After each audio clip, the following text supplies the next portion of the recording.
is Super Ninja Austin here, back with another video. And this is the wrestling news video, and this is the episode 38 of the SNA podcast, the wrestling news video part 7. Let's begin. We're going to start off today with CM Punk news as CM Punk makes first public comments since AEW firing.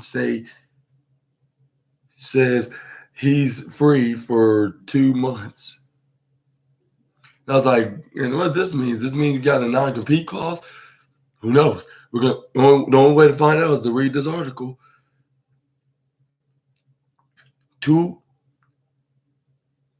Today marks 2 full weeks since AEW owner and CEO Tony Khan publicly announced that CM Punk had been fired by the company with cause due to a backstage incident involving Punk and Jack Perry during All In at London's Wembley Stadium. One week earlier, despite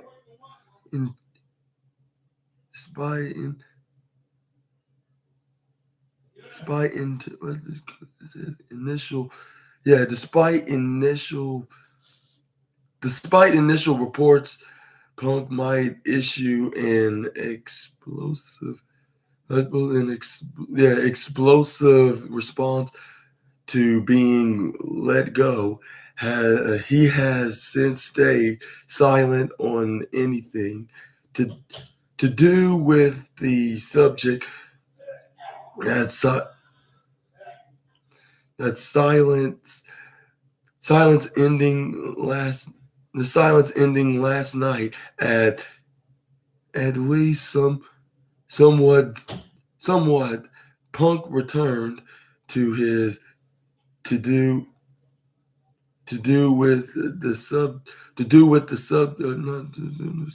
return to his occasional gigs of doing color commentary for Cage Fury Fighting Championships on Friday. My apologies for the tongue-tied of the rereading of the article, by the way. And anyways,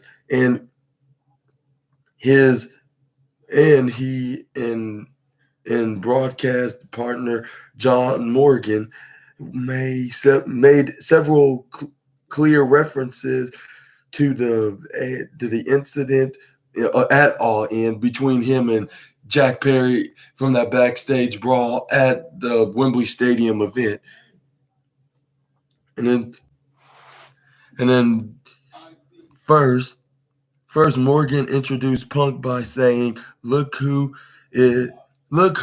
I ran into backstage," and added that Punk was back on commentary with cause later in the broadcast. Punk suggested the commentary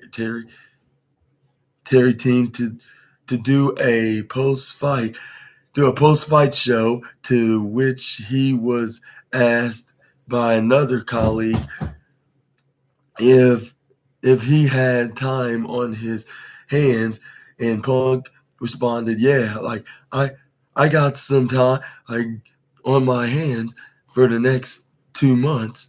At one point, Morgan also playfully mentioned that he and Punk had some things to discuss, and Punk replied with what do you want to talk about? And then this is what do you want to talk about? And then this is where it was in a equally playful manner. Nothing is known nothing's more known publicly about whether or not Punk has a non-compete clause with AEW following his firing that would prevent him from working for WWE or any other wrestling company for a certain period of time. That said, Punk's comment about having 2 months on his hands has unsurprisingly already led to rampant fans speculation that after that time he will be a free agent, free to he's free to be returned into wrestling. Further, that speculation is the fact that just over 2 months WWE is in Chicago for Survivor Series. Although knowing Punk's per, pinch chance for messing with the internet, he may well just be trolling fans on purpose. But what y'all think? What y'all think about this matter? Like about this news about CM Punk? Do you think he's trolling with fans by saying he has a 2 months in his hands until he becomes a free man and fight in the ring? And then what do you think about him and his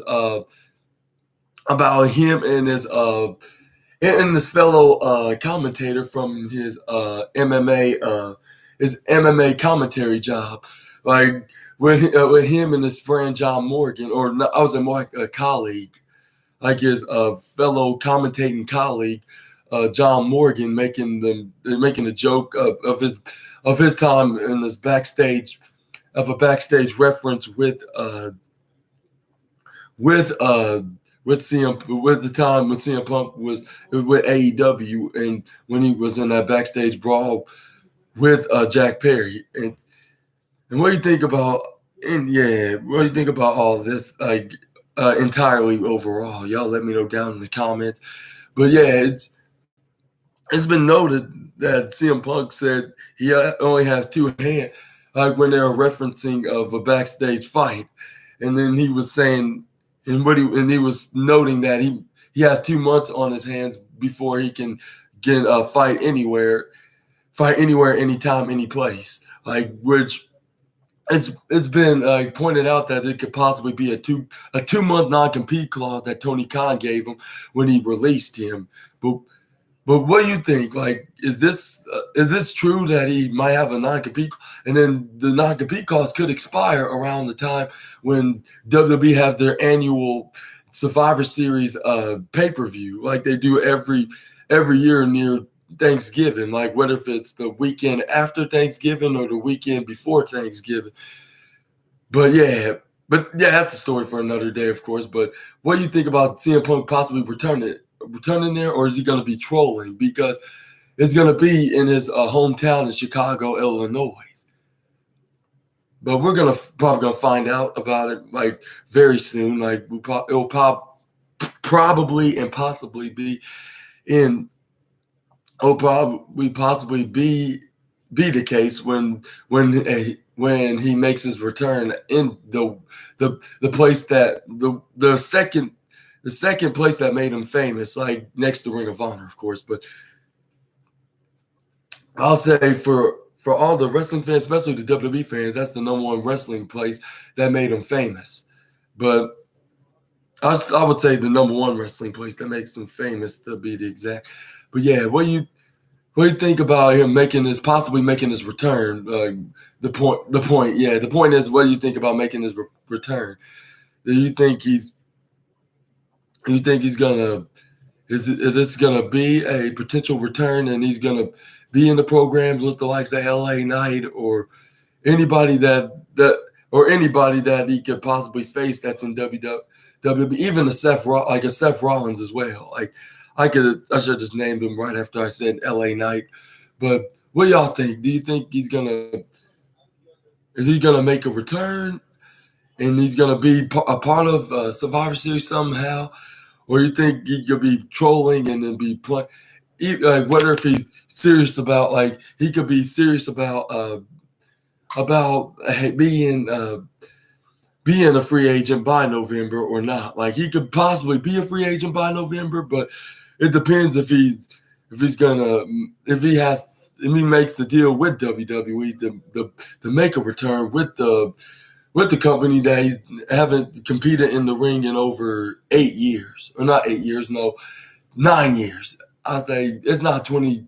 It's not 22. Like, I'm thinking 23 is 22. I mean, like, 9 years ago, yeah. Like, but yeah, we're gonna probably see. Like, but y'all let me know and give me y'all's theories down in the comments below. I'd love to hear all of that. And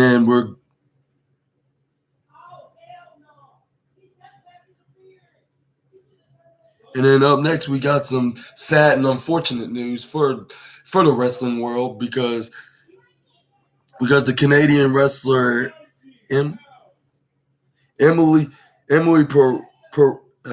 Dupree. Emily Dupree. Hopefully I got his name right. Hopefully I pronounced his name to the Dupree family. But yeah, right. It says, yeah, Aaron Dupree, the father of Rene Dupree, which y'all know him from the Ruthless Aggression era. I'll say, hopefully I pronounce his name right, Rene Dupree. I hope I pronounced your father's name correctly. But yeah, Emery Dupree, the father of Rene Dupree, has passed away at the age of 86. And it says right here, Emily Dupree, the father of the former WWE Tag Team Champion Rene Dupree, has sadly passed away at the age of 86. The news was confirmed by James here, the co-host of the Cafe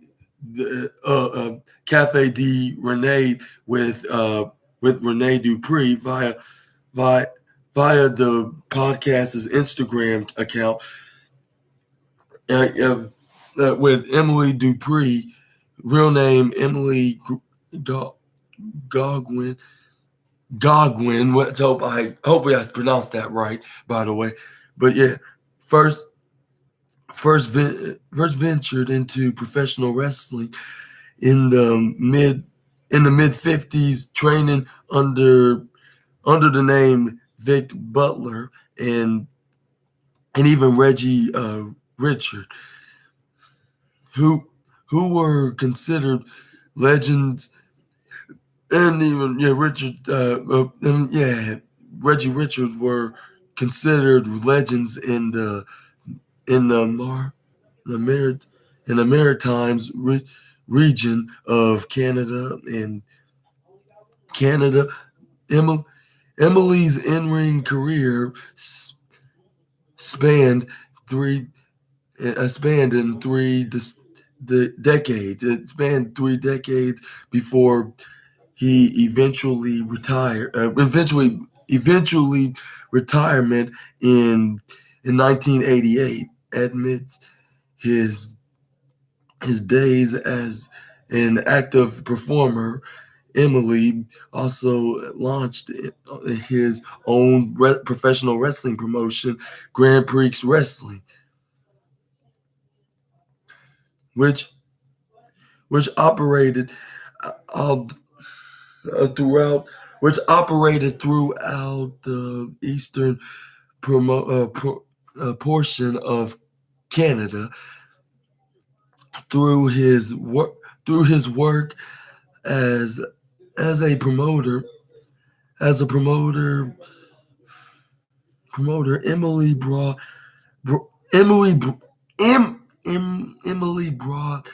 the likes of Andre the Giant, Rocky Johnson, Sexton Hardcastle, aka aka the rated R superstar Edge, and Christian. After a 5-year hiatus, Emily and his son Renee re, revived revive GPW, which is Grand Prix Wrestling, like he had back in the 80s, I believe. That's when he retired. But him and his son Rene Dupree, GP GPW in 2023, with their most recent event occurring in 2017. Occurring in 2017. Emily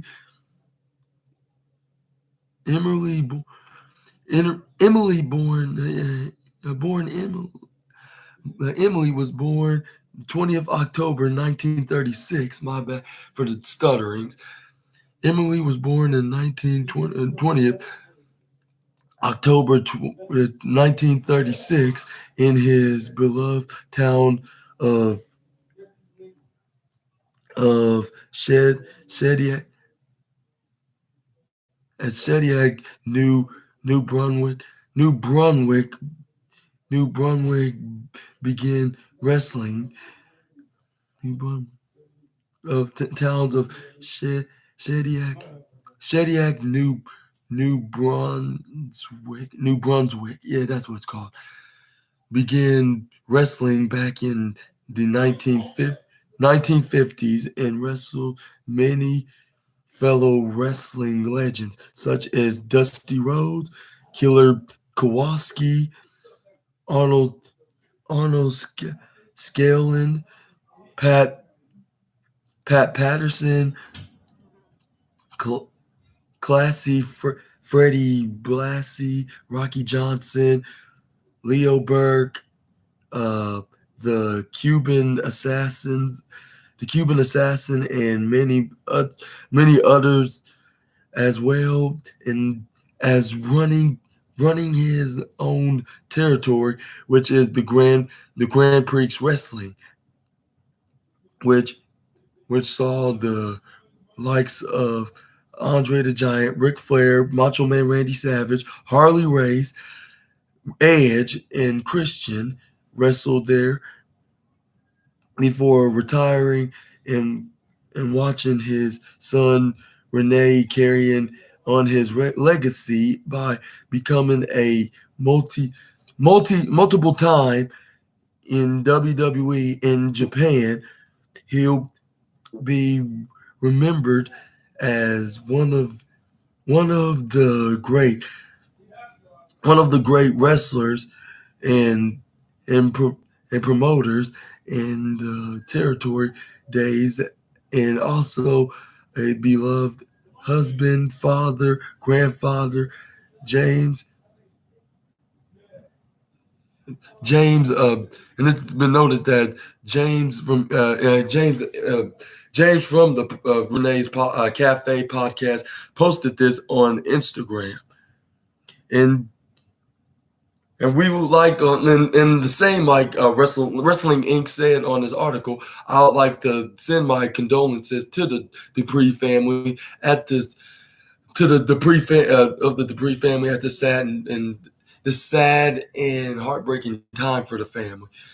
And I said family twice, which I'm not sure if I should have said it twice, but I would like to send my deepest condolences and my prayers to the Dupree family and friends, and including to his son Mac, not Max. I mean Rene Dupree. Yeah, to Rene Dupree at the sad time, and I hope you're not, and I hope this is not you're not taking this too hard, like, and then that he's in a better place, like wrestling in the bigger ring in the sky, wrestling the other deceased wrestlers that's in the better place right now, wrestling in a big ring through the clouds. Yeah, basically. But yeah, I'll like to send that in a sad time. Like, your thoughts and prayers are with are towards them. And then next up we got some Javier Bernal. Javier Bernal gets engaged news now, as the NXT superstar got.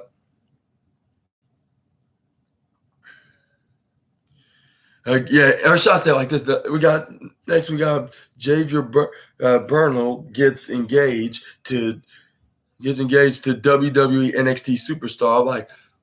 He's getting engaged to a NXT superstar. Who is this particular superstar? But only way to find out, we're gonna find out by reading this article, I guess. We got WWE superstar. We got WWE star Javier Bernal and Tatum Praxley are officially engaged to be wed. I'm like, what? Tatum Praxley, like the girl that used to team with Ivy Niles in the Diamond Mine, like she was dating Javier Bernal, the most obnoxious superstar in NXT. Like, I did not know that. Like, really? Like, I did not know that. Like, what? I probably expect him to be in a relationship with a girl, but not with a girl that's in the white and yellow brand with him. Like, I know they have wrestling couples be on the same brands, but like, I would not expect him to have he's in a relation, have a girlfriend, which now is a fiance that's in the same brand as with him. Like, and I'm like, I would not expect him her to be a wrestler just like him. Like I expect him to have a girlfriend, but I would not expect him to. Like, it was just this is more shocking than anything that'll be the most shocking list. Like, I would say it would be the most shocking over The Rock, but I would say this was the most. This is the most shocking news that I ever heard. I mean, I ever discovered, I should say.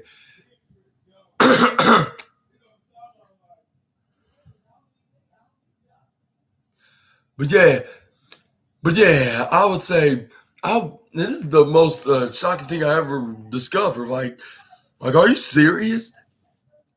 Like, I would expect this. I would expect him to get engaged, but I would say from a girl that's not even in the wrestling business. But yeah, like she's in the wrestling business because she's a NXT wrestler too. And I was like, and then these wrestling couples are getting more common now, aren't they?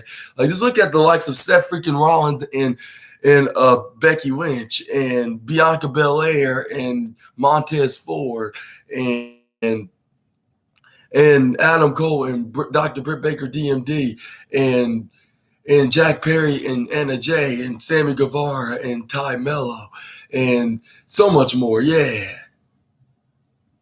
But yeah, I just look at all them relationships, and they're both in the wrestling business. And it looks like we got another wrestling couple that's going to be probably more recognized in the foreseeable future. And I want to give my biggest congratulations in advance, at this very cool time for the wrestling couple, for the very fortunate wrestling couple. But we're going to talk about this right here, where you got the pair of fledgling WWE stars.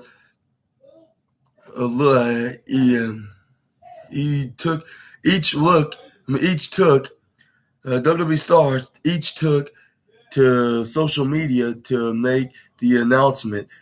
There's no death, no end of time when I'm facing it with you. Berno wrote, while Praxley announced her engagement by sharing a look at her engagement ring. as well as the couple share a kiss that read, "That's Mr. and Miss, that's Miss, that's Miss Big Body to you. That's mixed body to you." And I'll say I want to wish them huge congratulations. And this is the Instagram post that they posted right on the Instagram right here on this post that they show in this article. My apologies. Anyways, yeah, here's the post on Instagram with them sharing a passionate kiss, and then him bending down on one knee of proposing to her of, "Will you marry him?" And even sells the post where it says the post on Tatum Paxley's Instagram profile on her Instagram account, or on her Instagram account, which has also been shared by Javen, not Javier Burner. My apologies, Javier Burner. Please, please do not hate me for mispronouncing your first name. But yeah, I want to give a huge congratulations to you two, and I hope many years of being together forever.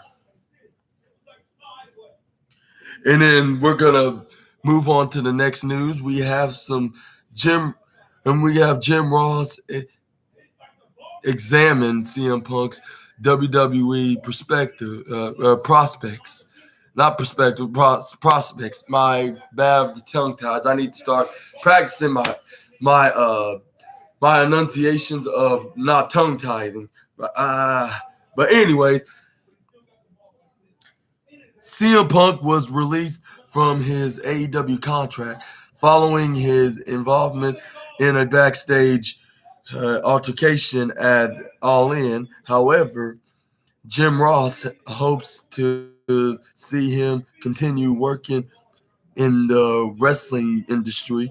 Nothing that WWE could be his next stop. This where and then according from Jr. from his Grilling Jr. podcast, like, I hope so. I hope so, and I think it'll be it'll probably happen. Ross said when asked about CM Punk potentially joining WWE on the latest episode of the JR podcast, which I already announced.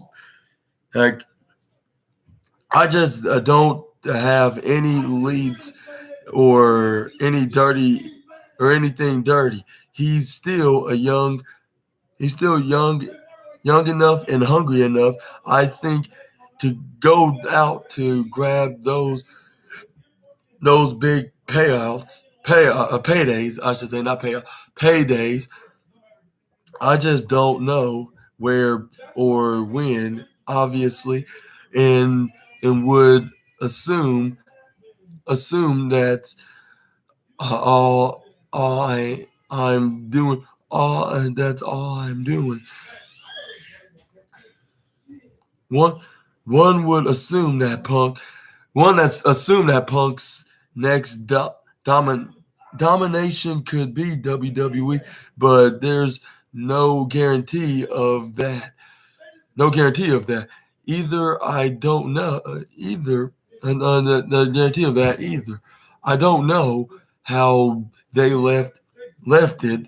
However, Ross also notes that Endeavor purchasing WWE has made things unpredictable in regards to the company citing more talent, regardless of where Punk ends up through. JR is going to miss having him around the AEW locker room, as he enjoyed working with the former real world champion. Real world champion. But yeah. Then when you go through a big turnout, like WWE did this WWE did this week with the Endeavor thing being finalized. You never know. You never know. I'm going. I'm gonna miss him. I'm gonna miss him because I enjoy being around him, and we have such a small crew that comes on Saturday night. It's a pretty unique involvement. I mean, in the environment is a very unique environment, not involvement. My apologies for the tongue tie. Environment, collision nights, collision nights. Punk's Punk's future plans reminds remain unknown at the time of this writing. However, he he did recently make his first public comment since being fired, stating that he'll only be available in the next 2 months, which that which man. And do you think that CM Punk make his return? And what do you think about JR's comment that his next stop should be at WWE because he's still young and hungry of being a professional wrestling star? And then look like the next wrestling promotion that he should go to, that he's gonna get success at, is the company that he left 9 years ago because of creative differences and then being and disagreeing with management and even the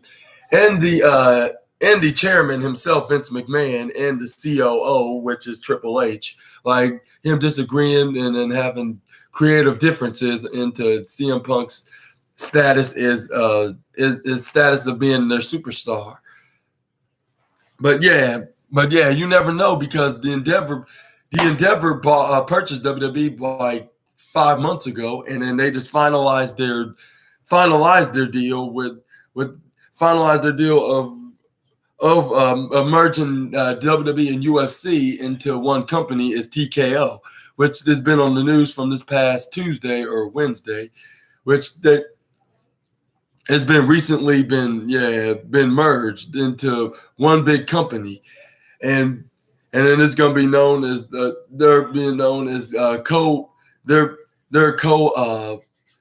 because they have co-owned like with both WWE and AEW, like or partner, or WWE and UFC are partnering, like with WWE being the wrestling company of Endeavor and UFC's the MMA company that the mixed martial the mixed martial arts the mixed martial arts company of the Endeavor company, which is they're both known as the parenting company, of course. Yeah, but yeah, what do you think about CM? And you never know. Like, don't never say never. Like they always say into wrestling, that's the key word. Never say never. And I believe that he could show up. That's only if he does, which that's a very hard prediction. Like, if there's not showing any signs that he could come back, like into even in small Easter eggs, like in the upcoming weeks, like whether if it being on Raw or SmackDown with wrestlers referencing them, or even doing some kind of a mystery partner. I mean, not mystery partner, some kind of a mystery opponent for a wrestler, like at an upcoming Survivor Series event, because it's been, like I said, it's been noted that CM Punk's contract, not contract, he won't be free until in 2 months from now, which is November. Like, that'll be for WWE Survivor Series event, which we could possibly see him being like a mystery opponent for like a top heel wrestler or even a top babyface wrestler. But I would say maybe a top heel wrestler would be even better. Like, it could be a Grayson Waller, it could be an Austin Theory, it could be a, let's see,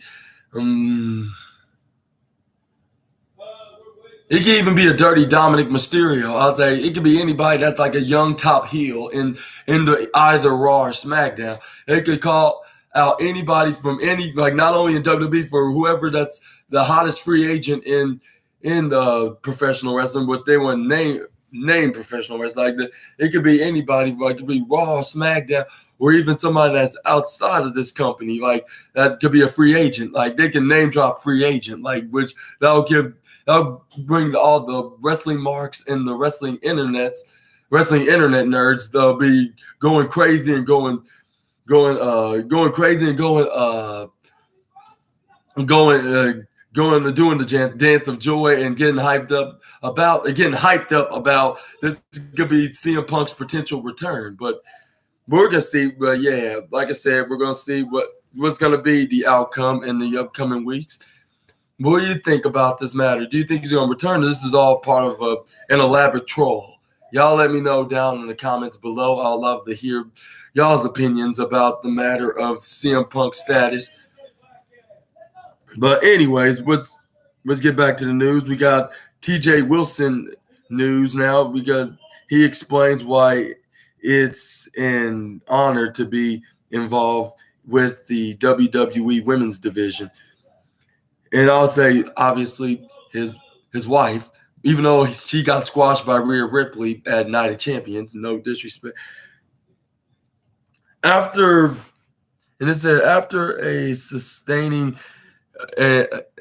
sustaining a career-ending neck injury in 2015, TJ Wilson, aka Tyson Kidd, transitioned into a full-time WWE producer, often working with the company's women's division. Since stepping into this role, Wilson has been heavily lauded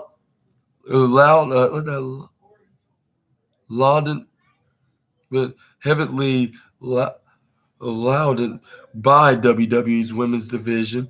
WWE's women's superstars for his behind-the-scenes effects in one instant.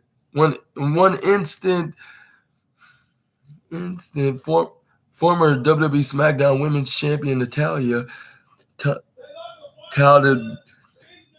touted Wilson as one of the company's most valuable assets during an appearance on Out of Character with Ryan Satin, with her saying Wilson spoke about his role in helping to elevate the current WWE Women's Division. I have goosebumps. It make me emotional. Working with women is interesting. Like just making not too interesting, TJ Wilson, if you know what I mean. And is interested. It takes a little bit more work, but there's also a lot more credit that comes with it. I think in a way, Wilson said, I don't mean even outside credit, but I mean from the talent themselves, from the women's themselves.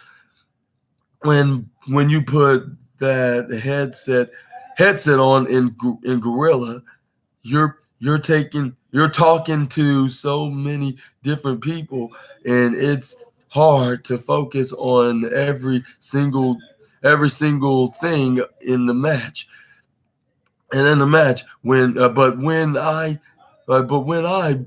watched it back when I get home, eventually, especially when I know it's good, when I get home and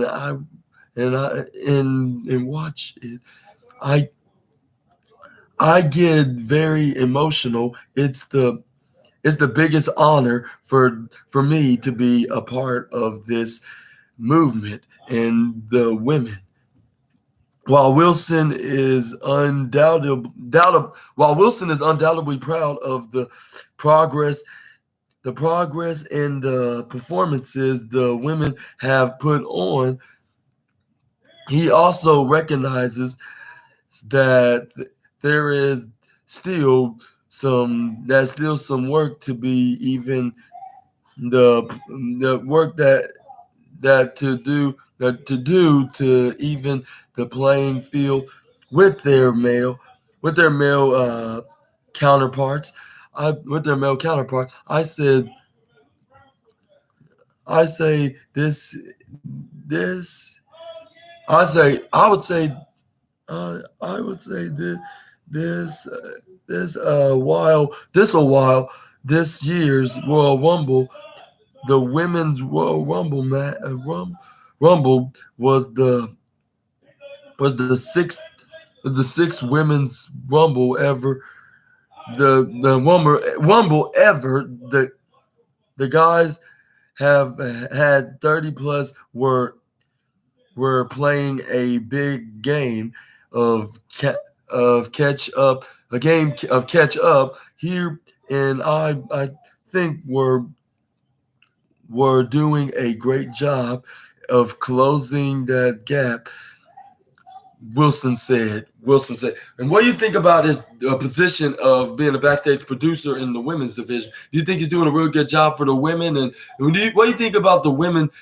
What about you think about the current women into the division now? They're killing it, and they're doing a really great job killing it and doing a really great job bringing in some ratings and viewers watching, and like with the likes of Rhea Ripley, Io Sky, Asuka, Bianca Belair, Raquel Rodriguez, and even Becky Lynch and Zoe Stark and Shayna Baszler, like wrestlers like them, and even Tiffany Stratton on NXT, and Roxanne Perez. Like, what do you think about what do you think about all these women? Are they doing really great, or do you think that they should do better? Which I don't think they could get any better. They couldn't get any better. Y'all let me know down in the comments. But keep this positive and respectfully when y'all comment about y'all's opinions. But yeah, I think he's probably doing a really great job, because every time I watch the women, they doing just as good, just as great as the men. Men are performing out in the ring in the squared circle. But yeah, let's move on to the next video. We have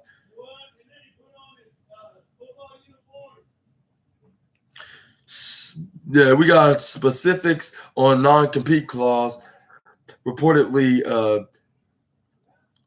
baked into TKO.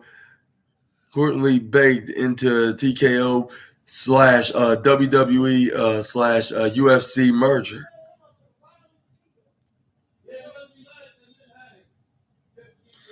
More details have emerged pertaining to the merger between WWE and UFC following Endeavor's acquisition from Vince McMahon. The merger saw the wrestling and MMA promotions falling under the same umbrella, named TKO Group Holdings. According to Dave Meltzer on this matter, detailed the inclusions of non-compete clauses as he wrote this week's Wrestling Observer newsletter, which supposedly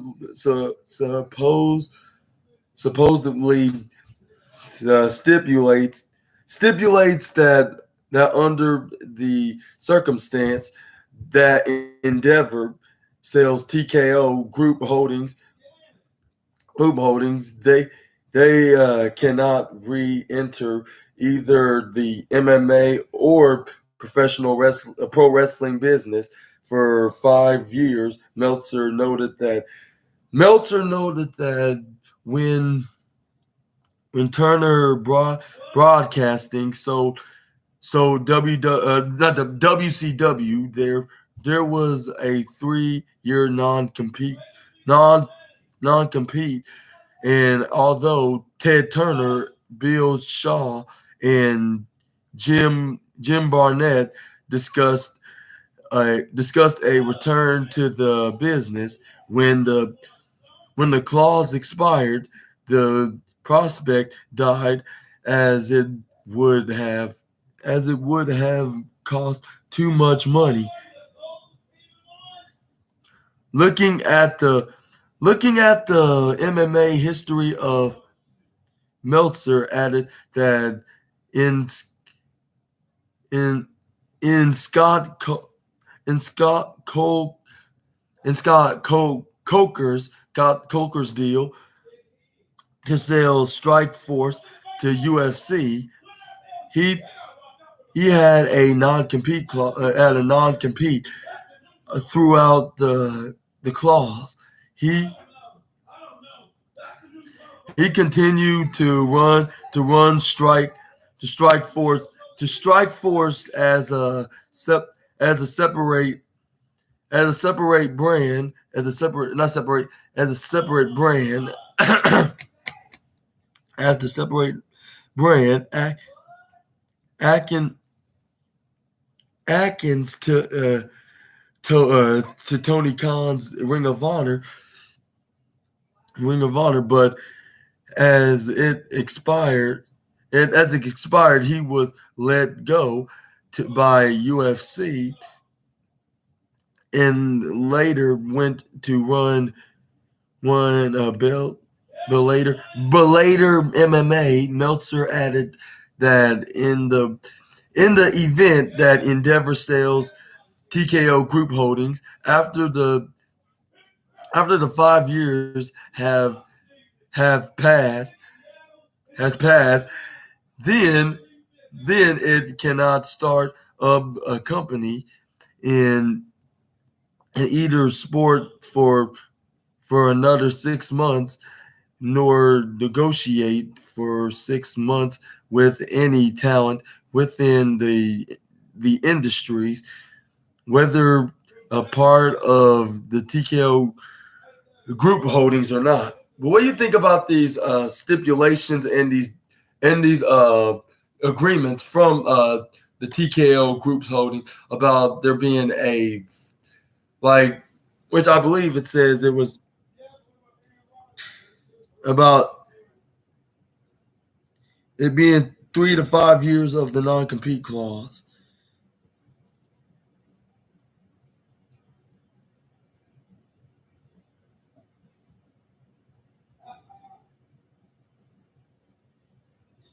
But yeah, what do you think about this having a 3 to 5 year non-compete clause for this merger with UFC and WWE? Y'all let me know down in the comments below. I think that they're gonna probably stay because stay is at least for over 5 years, like maybe even over a decade, like having the same parent company, which is Endeavor, and then they have a professional wrestling company and they have a MMA company, which is that's into this corporation. But yeah, y'all let me know down in the comments below. We got some more news. We got Maven opens up about steroid use during his career. WWE's stance on PEDs at the time, and it says according to the first ever Tough Enough winner, Maven, according to it by Max Alvarez, that it says Maven came through WWE at a time when the roster was stacked with behemoth prospects like Brock Lesnar, Batista, and John Cena. In his latest YouTube video, his YouTube video, uh, according to Fightful, he detailed the detailed extent uh, of his steroid use at the time, and whether or not WWE necessarily agreed with it. It was all out of my it was all out of my pocket, he said. At the end of the day, it was 100% my decision. He noted that he had never seen anyone taking steroids backstage, and all of his activities were done in his home. He said it wasn't something that was freely discussed, but there were be the odd question over what he was taking, and he would take that that would as more of as a a a compliment, take it of a compliment, that was a point of pride, because that told me that I was getting the results I was looking for. Maven once again stressed that anything that he did was found by himself found by himself, and he never saw anyone backstage in possession nor using steroids in any way. Comment, Commenting further on when had whether it had spurned him towards PED usage, he said, "Never was I ever led to believe that my job was in jeopardy in any way. I do remember, a few guys being released, for performance and enhancing drugs.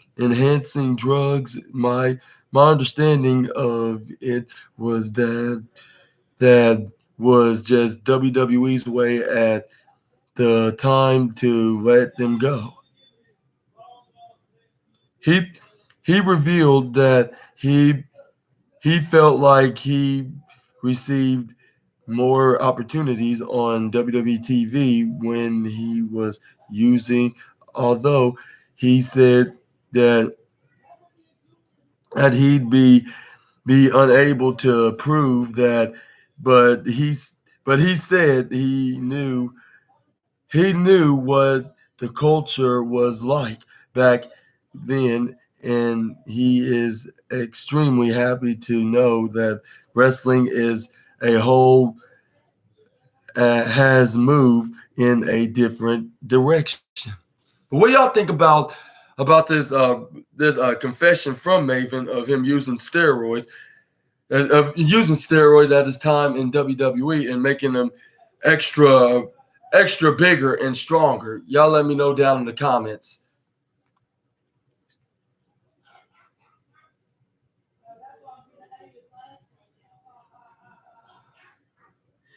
John Moxley recalls surprising admission made by Vince McMahon in their last WWE conversation. And then it says, according, and then it's been said from the current AEW International Champion John Moxley had a heart to heart with Vince McMahon just before the former WWE champion left the company and to join AEW. The last conversation I had with Vince McMahon, he straight up told me, we took you for granted, Moxley told brief. Sorry about that. My allergies are getting to me. Maybe it's because it's starting to be seasonal with about to be fall. But anyway, this is where Moxley told believe told believe. I hope I pronounced that right. In pro wrestling, from a transcription by Fightful, noting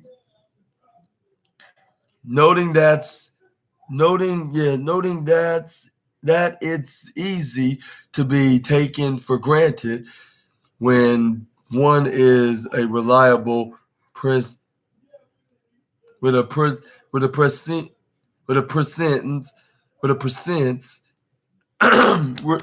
that's reli- that's that's reliable percent backstage, according to the former AEW World Champion. It's important to roll with the punches in professional wrestling. Nowhere does he think that's more apparent than the recent audible that forced Moxley into an unplanned pay-per-view main evented against Orange Cassidy at All Out.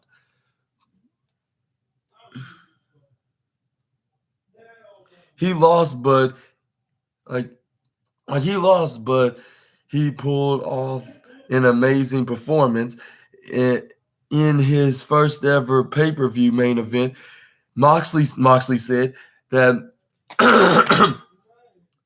that was not planned with weeks out.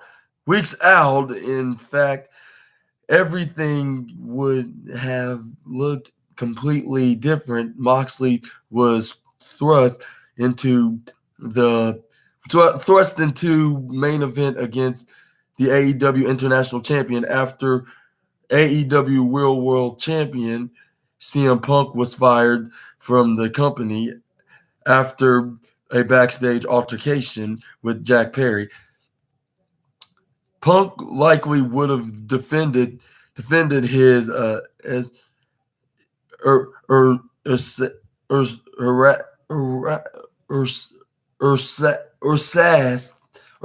world world champion world title against Ricky Starks in the main event had planned have not fallen through. Have that plan did not fallen through, I should say.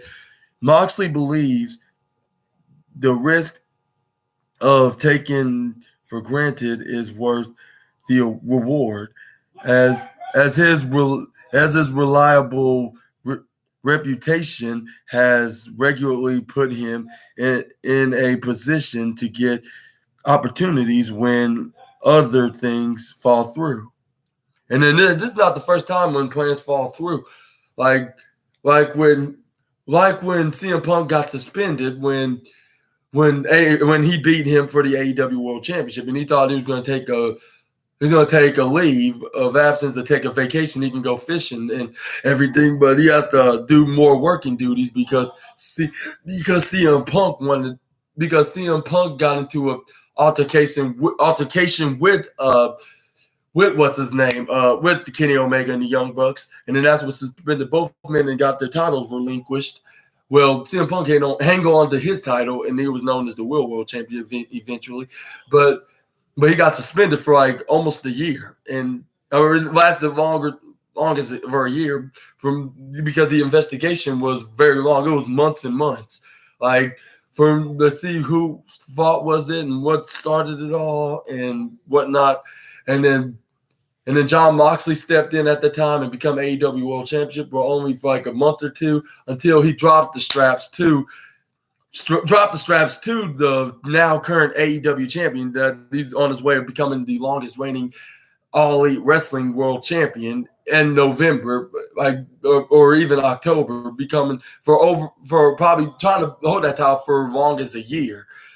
Which I hope he does get that accolade until this coming AEW Full Gear. He probably dropped the title to Adam Cole or somebody like him that's potential enough to become the next AEW World Championship. But yeah, what do you think about these comments about John Moxley about with Vince McMahon apologizing to him before he exit the company, and then about the main event of AEW's All In pay-per-view was him and Orange Cassidy over the AEW International Championship when they had canceled plans with Ricky Starks against CM Punk for the Real World Championship. Like when they canceled those plans and that fall through, and then John Moxley had to step in and with Orange Cassidy, the main event, the show with the mid-card championship, which is the international championship, which I think that was probably a blessing in disguise for Moxley and Orange Cassidy. And it seems like he's always getting blessing in disguise. It's like when the plan falls through, he steps in and he fills in those plans. Whether if he does not want the blessing in disguise, whether if he wants the blessing in disguise or not, he does the work like a professional. And I hope the better for the current AEW International Champion John Moxley, and I'll say the same for Orange Cassidy because he's getting prepared as the tag team with Hook, the team up with him in the tag match at AEW's Grand Slam, which I'm not sure who their opponent's going to be. That remains to be known and to be seen as well, which we got to see at this coming Wednesday at AEW's Grand Slam episode of Dynamite. But yeah, y'all let me know about these comments from this interview from John Moxley. Down in the comments below. We're gonna move on to the next news story, which is Mickie James news. Mickie James comments on Impact 1000 return, reveals how long she's been cleared. And then it's been last Thursday, Impact began airing its part 2 episode of their 1000th episode special. And for this milestone celebration, many alumni returned to Impact to appear and compete during a lengthy in-ring segment with the knockouts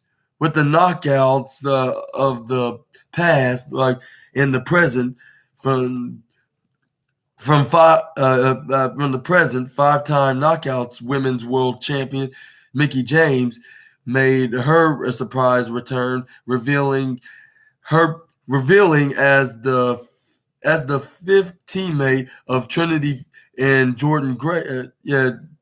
Trinity Fatu and Jordan Grace, Gail Kim, and Awesome Kong for this past week's 10 women tag match.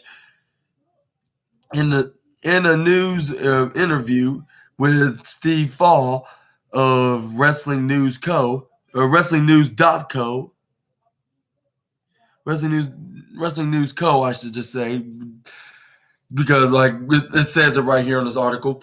James said she had been cleared to return to action for a while, but wanted to allow current Knockouts Women's Champion Trinity Fatu some moments to shine before heading back to Impact. I've been able to sit back during this and watch my friend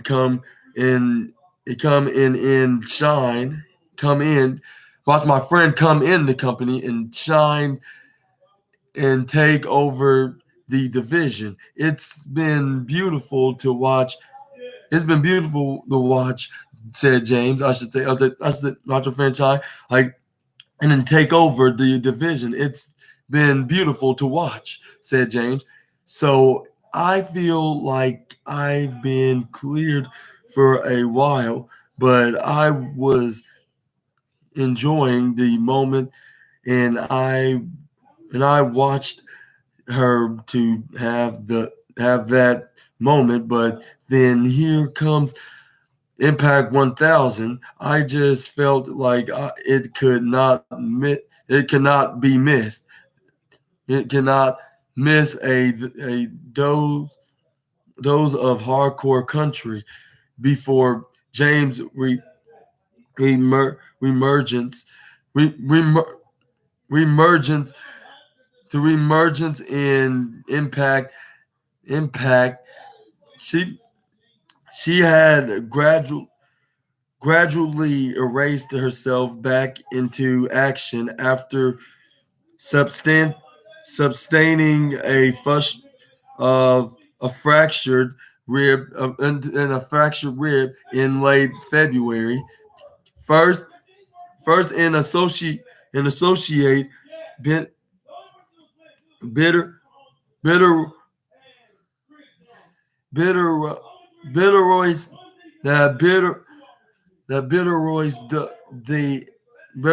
they catch in early July, and then later making her debut in Rev Pro, challenging Rev Pro undisputed British Women's champion Alex Winder in a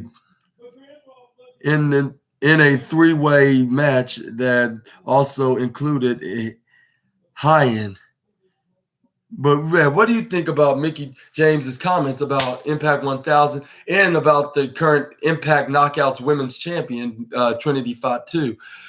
And and and what do you think? And do you think they're gonna finally have their dream match for the women's championship of Impact Wrestling? Y'all let me know down in the comments below. I think we probably will, probably on the next pay-per-view, probably in October, which I believe Mickey James should pass the torch and put over Trinity 5-2 in the match to get out. Y'all make her more of a I'll make her more of a beloved what's it called? Make her more of a beloved legend of facing her again, except this time it'll be for the Impact Women's Championship. And then she's gonna put her and she should put her over and become the and it'll be some kind of a passing of the torture moment. My bad. Now I just got up because it's a Sunday and I usually get up later in the afternoons. But sorry, my bad. But anyways, this is Mickey James. I think she should do that, and then she's gonna be more beloved and more. What's that word? She's gonna be more beloved than the backstage, which she already is. Like most, I bet most women in the locker room respect her as a legend, and it's gonna make her more of a. It's gonna make her more of a selfless. This make her more of a selfless performer. Yeah, that she'll put over. She put over her opponents when she needs to. Like not, I don't have to put her over all the time and keep losing. That'll make her more. She'll be more. This will be gal like she's bare and get like she'll be buried. Gal will make her be buried, even though she's getting older and she doesn't need to get much of opportunities because she already got every opportunity of becoming the star. And then she become women's champion and achieve accolades and stuff and she's gonna pass it on to a younger star like Trinity and Jordan Grace and them into Impact Wrestling. But yeah, I think this is great that she's back and then she got the chance to team with fellow legends and fellow young stars in a match in a 10-woman tag match. And yeah, what do you think? And what do you think? What's next? What's next in general? Again, what's next for Mickey James? And do you think she's gonna face face Trinity Fatu in an upcoming Impact event for the Knockouts Championship. Y'all let me know down in the comments below. Let's move on to the next news, which is we got Baron Corbin news that offers blunt thrones about WWE's decision to stop protecting the end of days, which it says right here, the streaks protected finisher history reigns. Whatever it may be, nothing is granted to last forever in pro wrestling industry. Such was the case of Baron Corbin's end of days finisher. Corbin recently spoke to Fightful about Drew McIntyre being the first ever WWE superstar to kick out of the end of days finisher at WrestleMania 38 in Dallas, Texas last year. Despite fighting for the finisher to be protected for a long time, Corbin unfortunately had zero input in the decision. Even though his character involved several times throughout the last decade, Corbin noted that the end of days was the one thing he had left. When WrestleMania 38 approached, he was informed that McIntyre would be kicking out of the move, and he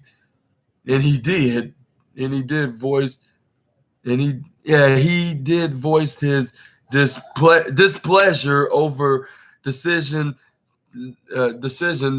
from the former United States champion and Money in the Bank briefcase and King of the Ring winner.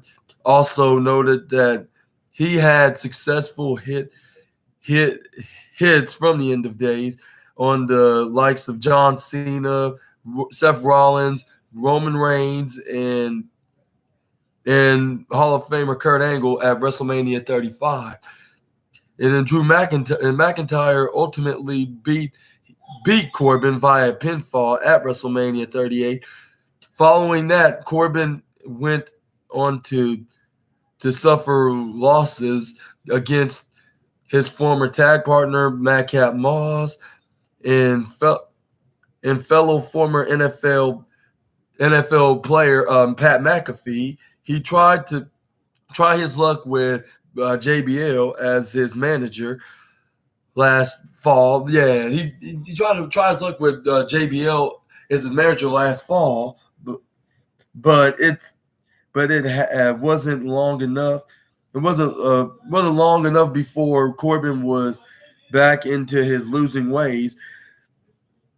As of late, Baron Corbin has been featured on WWE NXT in brief feud with NXT champion Carmelo Hayes, Gable Steveson, and Braun Breaker. But what do you think about this? About Baron Corbin did not, and I bet some of y'all already heard about this on to the wrestling news and articles like this, or watching it on the wrestling news on the videos, just like me, like with some fellow YouTube sources. But yeah, they said, but yeah, it's been noted like that Baron Corbin did not agree with the planned spot that Drew McIntyre kicks out of his finishing move, because that's the only thing that he has that makes him a dominant wrestler into the business. Like that's the most deadliest move in all of sports entertainment, which is the end of days, which no one ever kicked out of it for almost a decade from using that move ever since in his NXT days. Like, and he brought that streak of winning with that move with nobody kicking out of the end of days in the WWE. But yeah, what do you think about him having displeasure and not being a part fixture of of agreeing to use that move and having Drew McIntyre kick out. Like, what do you think about and whatsoever? Like, y'all let me know down in the comments below. Let's move on to the next news, which is so much news. Well, I guess we're gonna have 3 more wrestling news right here. We got a couple more right here. We got AEW's Tony Khan comments on who comes up with ideas for recent Steiner homage for Steiner math homage, which was MJF was doing a math like a little math statistic status on who's gonna come out as the victor, which MJF was stating that he's going to come out beating Samoa Joe and retaining his AEW World Heavyweight Championship. And according by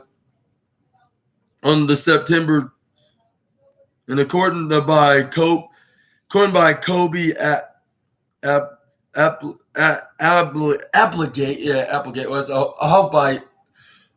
I hope I pronounced that correctly. Kobe Applegate. The September 13th episode of AEW Dynamite featuring a backstage promo where the AEW World Champion MJF pay homage to the infamous TNA Steiner math promo by citing his own stat as a statist.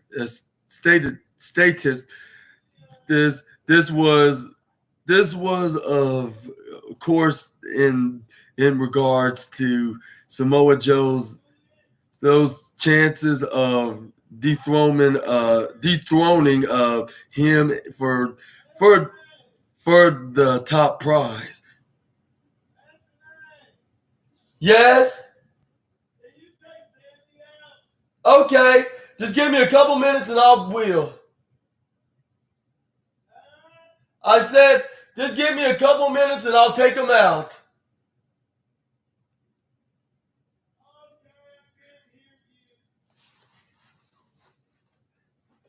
I said, just give me 2 minutes and I'll gladly take out Sammy. I am so weak with you.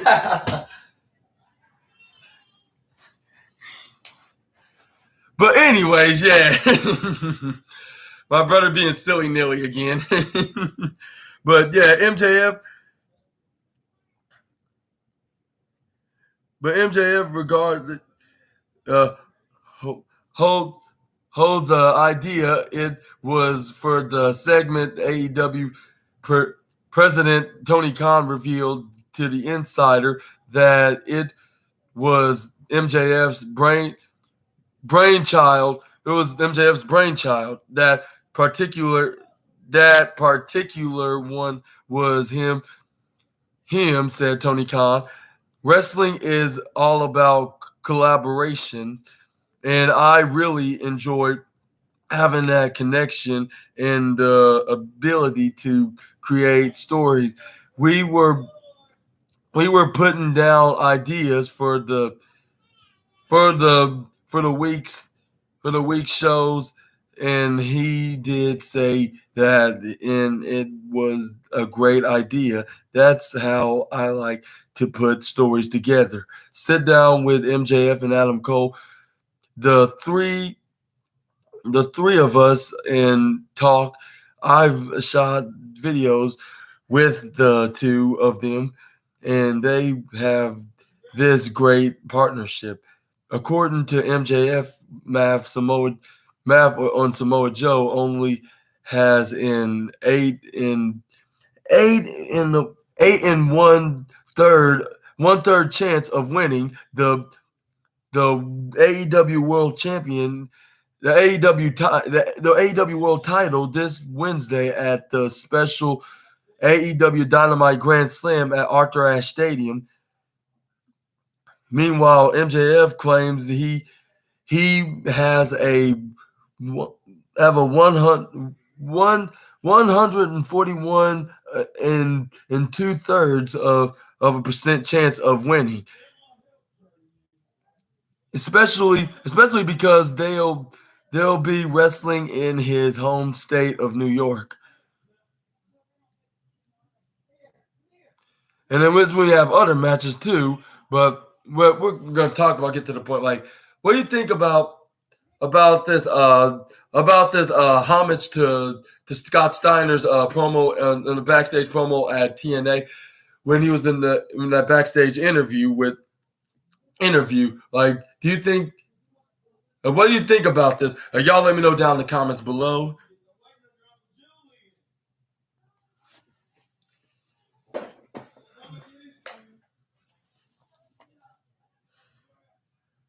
Pat McAfee is confident he'll one day rejoins Michael Cole. At WWE's commentary desk, my bad, yeah. Y'all let me know down in the comments below on what do you think about MJF's Steiner's paying tribute to Scott Steiner this past Dynamite. Y'all let me down in the comments below. For episode. Oh, be careful, Trey. Yeah.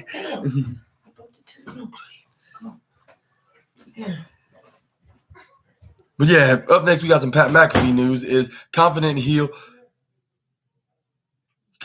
that he'll one day rejoin Michael Cole in WWE commentary desk. Friday's episode of WWE SmackDown featured nothing one but two surprise returns as Dwayne "The Rock" Johnson and WWE announcer Pat McAfee opened the show to a thunderous ovation. SmackDown also provides McAfee with an opportunity to reunite with his former broadcast colleague Corey Graves during a SmackDown digital exclusive. McAfee gave his thoughts on the news. Casual Cole, the casual Cole who has recently been balancing double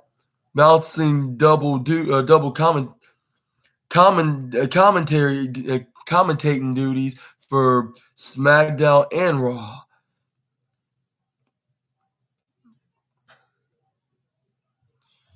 And then he said, "I love it." And it said, and Pat McAfee says, "I love it." Or said, "I love it," said Pat McAfee.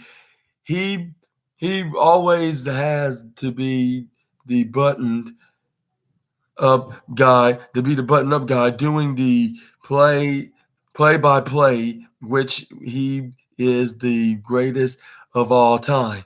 The greatest on top, bar none. I understand there's a conversation for other people, but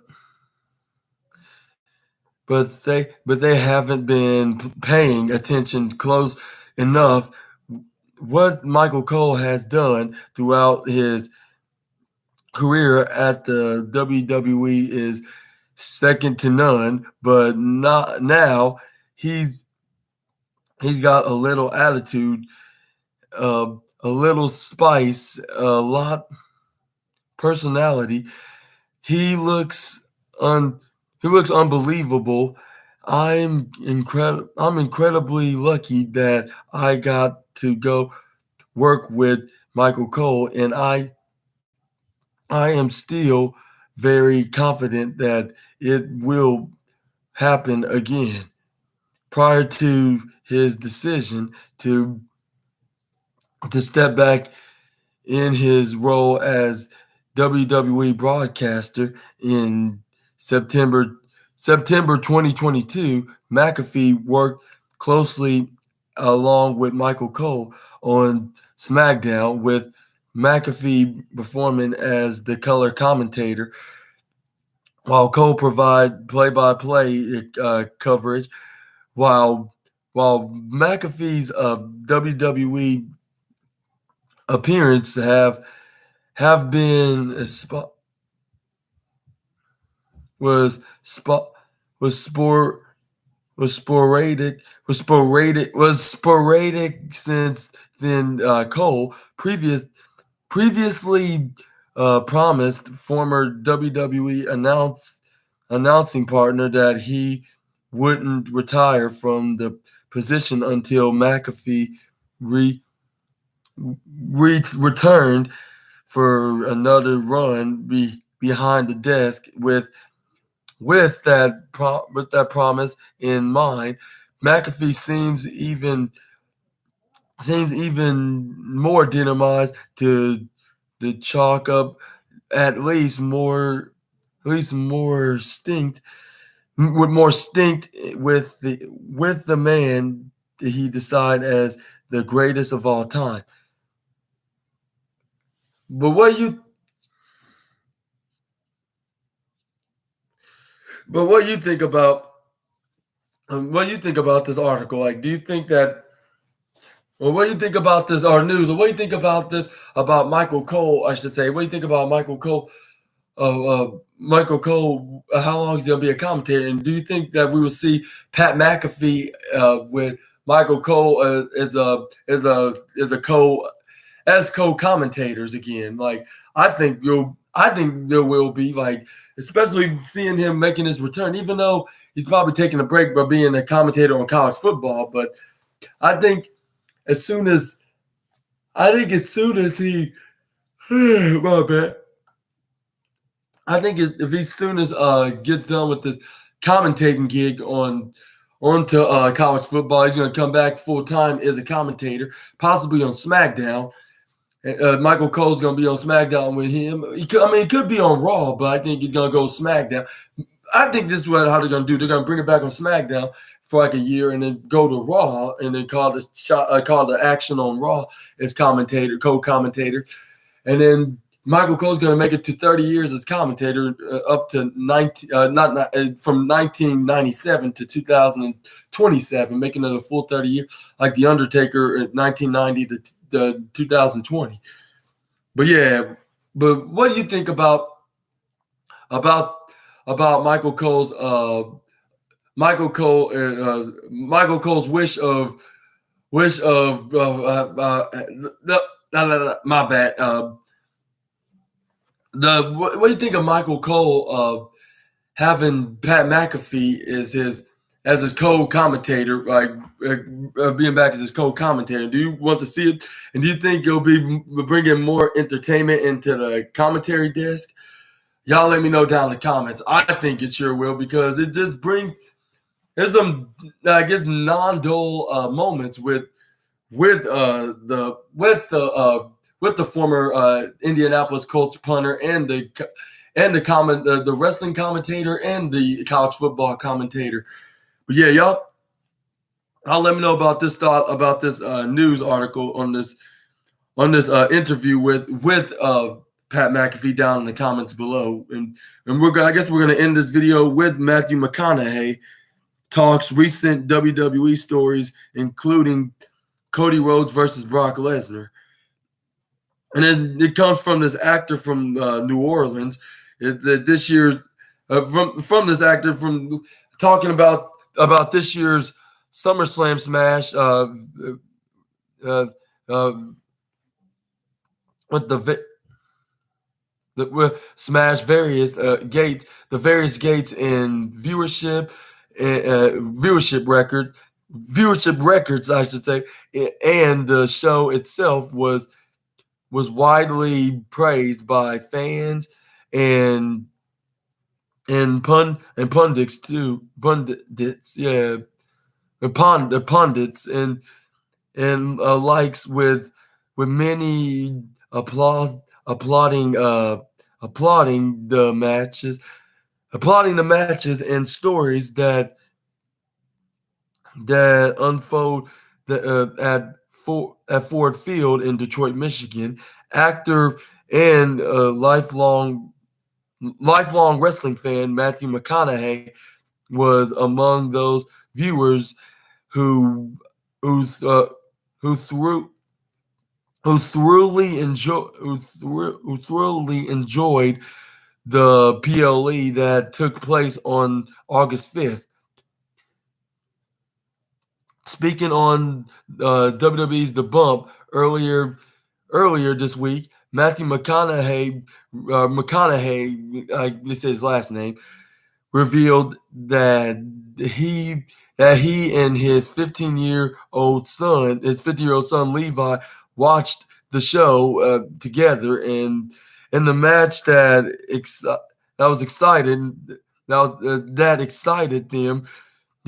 them the most was the Cody Rhodes versus Brock Lesnar match. Was special to them because the American Nightmare made a miraculous comeback after suffering a vicious beatdown from the Beast from the beatdown from the Beast incarnate. We caught the Cody Rhodes versus Brock Lesnar match. We caught the Roman Reigns family saga, the family saga that he has going.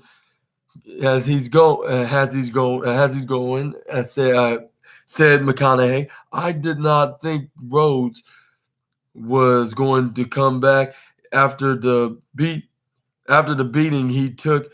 We have a lot of fun. We actually have a mat in our house,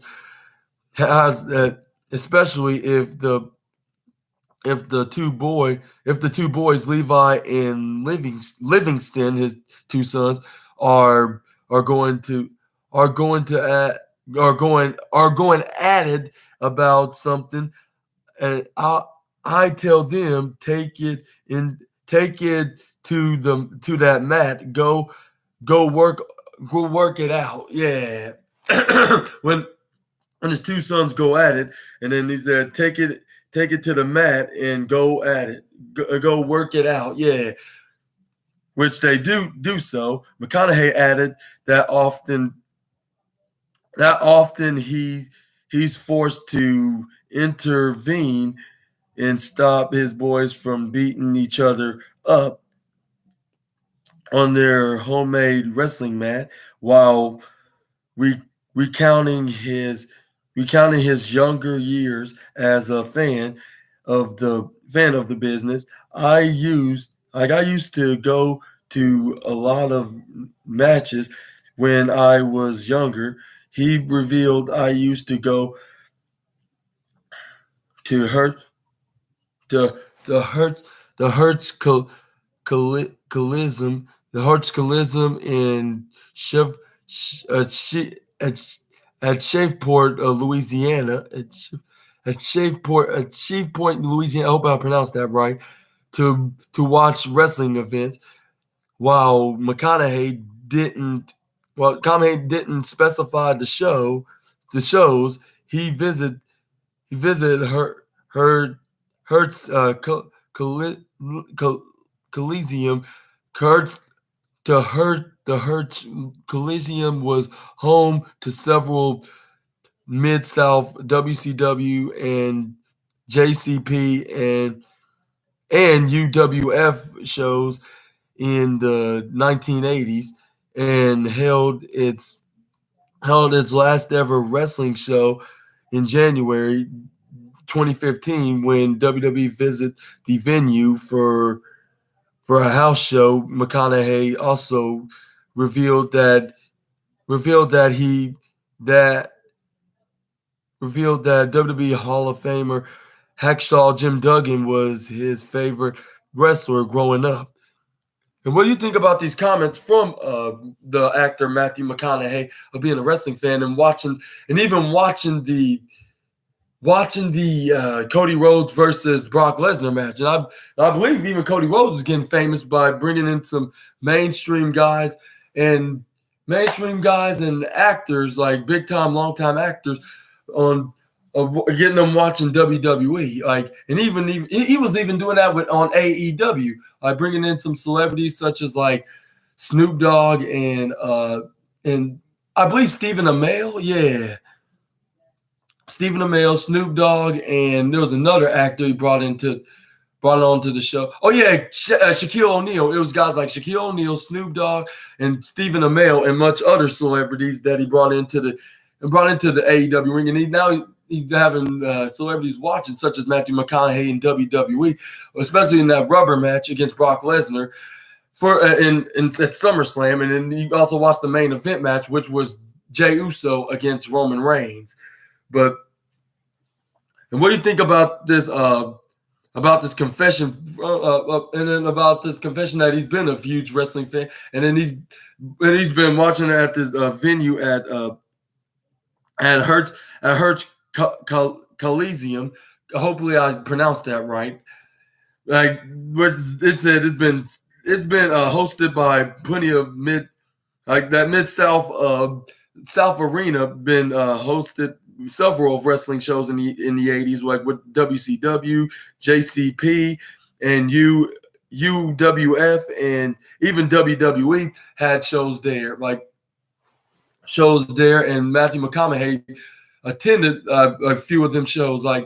But what do you think about that? And then what do you think about his two sons, Livingston and Levi, having a match? When they have any arguments or fights, they settle it in the wrestling mat and fight it out, yeah, and work it out and then settle the differences. Like I wrestled my brother before, but it was like more play wrestling. So play wrestling, and even if we had a wrestling match, we would probably just do that just for the fun of it, because we've been longtime wrestling fans for many years. So we would do it for the fun side thing. Like, we would never have any disagreements or hatred with one another, yeah, or grievances. Like the only time we actually have a wrestling match, we just do it in the ring. But yeah, that's pretty funny and pretty great that Matthew McConaughey and his sons are wrestling fans. But what do you think? But yeah, like I said again, what do you think about that? Y'all let me know down in the comments. I guess we're gonna end this video with this wrestling news video. And I hope y'all enjoyed the video. Hopefully, I wasn't out of the ordinary, and I did too much of tongue tidings and stutterings and etc. I'm still working on it. Yeah, I'm still getting started. But yeah, that's my list of on the news list. What you thought about any of these wrestling news? Y'all let me know down in the comments below. And then if you like this video, make sure you give it a big thumbs up, and then you subscribe and click the bell notification if you haven't already, so you can be uploaded into my next new uploaded video. And I've been your host, Super Ninja Austin. This was the 38th edition of the SNA podcast, and of the SNA podcast, and this is the wrestling news part 7, yes, which I believe. And make sure y'all check out my next video, which is gonna be the SNA podcast, episode 39 of the Monday Night Raw review part 6. That's tomorrow night, a little bit over 24 hours from now. Make sure y'all check that out. And yeah, and I hope y'all have a great Sunday, and I hope y'all have a great week, and I'll see you all tomorrow night. Super Ninja Austin, the Assassin, out.